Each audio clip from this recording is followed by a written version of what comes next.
Welcome back to Daytime Live. Right now, we're joined by filmmaker, activist, and mother, Donisha Pendergrass, who is here to talk to us about the birthday celebration of her grandmother, Rita Marley.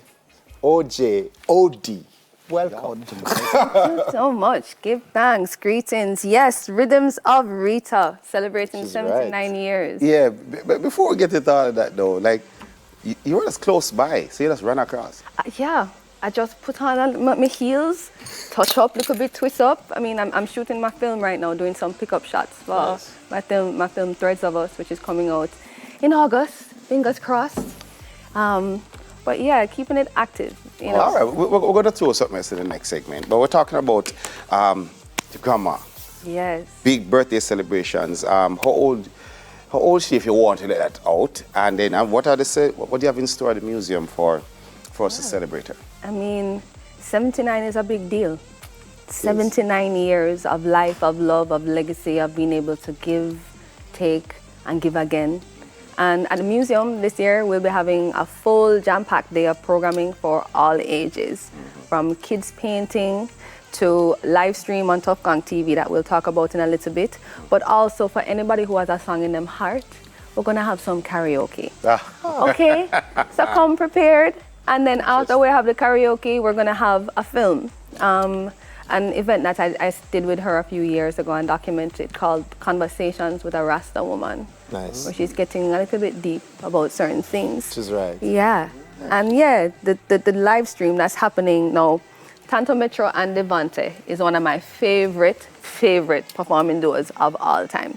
They'll be featured on the live stream as well as a few other ones. So whether you are virtually tuning in or you have the physical capacity to be there, it's happening all day at the Bob Marley Museum. Okay. So where can we find the link for this live stream? Just go to just go on to YouTube, Tough Gang TV, Tough Gang Radio. And if you are joining us internationally, you can also join us on Sirius XM on Tough Gang Radio. We're talking about history and her significance. A lot of persons hear about Tough Gang, but they don't know that she was responsible for setting it up. Who tell you? No, man, you have got to tell us now. All right. Or a little secret, but. So after my grandfather transitioned, you know, he was only 36 years old when he left this earth. My grandma was just behind him at 34, going on 35. So understand this huge mammoth task that she had set in front of her to try to preserve her husband's legacy, but also create a space so that his intentions could live on to build a platform for others. And remember, him did go to the studio and the man them never want to allow him to sing. And so him did tell them that he must go buy the place. And years later, it happened, where it was purchased and now turned into what we know as Tough Gang Studios. In addition to that, the Bob Marley Museum was also founded by my grandmother. The house was retrofitted into a museum, and my mother was one of the first curators. So just to understand how long it is that Rita Marley has been preserving my grandfather's legacy, has been the business brain behind the family, behind the expansion, not just of the brand, but of the movement, you know, to preserve what it is that we started out with from start.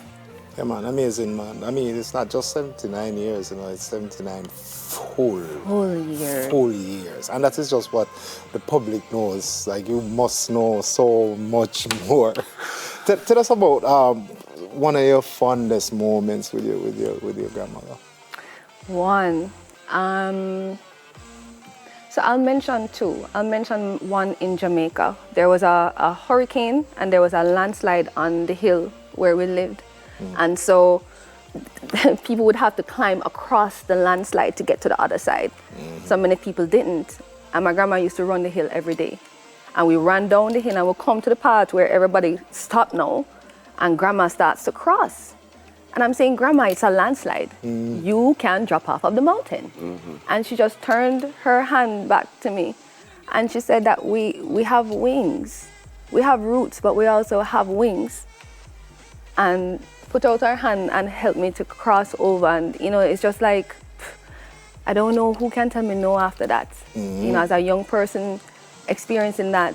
And the second experience was in Ghana when I was doing my documentary 50 Days in Africa. And I went to see her, and really to see her in Africa as a queen, barefooted, lifting bricks, creating spaces for the elderly, and many people don't see that.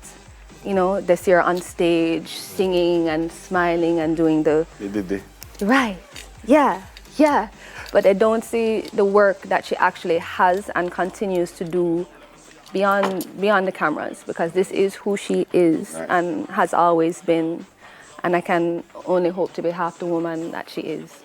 Awesome stuff. Tell me about the garden that you created, the exhibit for Nana, the garden. So last year, after the movie came out, the One Love movie, people started to get a little bit more insight into who Grandma is, and it just inspired me to be like, okay, now I want to create something more. It was my first time curating an exhibit, but I had spent time with my grandma's older brother, Uncle Wesley, who is the oldest surviving member of our family, who has an archive of everything from grandma and from my grandfather. And going through images of him, I'm talking about handwritten letters from Miss Lou. Okay, I'm talking about calendars from 1978, you know, and all of these pictures that I had never seen before, I wanted first to share with my family, with my cousins, because as the eldest of my generation, I remember Grandma much more than my younger cousins will. Right. So I curated this exhibit called The Garden That Rita Grew. Just like my great-grandmother did a poem called The House That Bob Built. Everywhere my grandma has gone, she's created gardens. So this was just an intimate, multi-generational insight into who my grandma is. We commissioned artists to create work as well as images that haven't been seen before. So it's coming to Jamaica soon. Okay. Yeah. Awesome stuff. All right, where can we find out more about the celebrations and about you and the movement on social media? You can find out some more about the celebrations at Bob Marley Museum, at Bob Marley Foundation, at official Rita Marley. And you can follow me at I am Donisha on Instagram and Threads of Us. Check out the film, it's coming soon. My first time writing and producing a feature-length film. So we're evolving. We're going to talk more. We're going to talk more about it because Donisha is not leaving. She'll be staying with us for. Yeah, you're not leaving. We have a game later on, and she'll be talking more about the film that she's actively a part of. Daytime, we'll be right back, and we have a music video from Jaleel and Jamil. So far.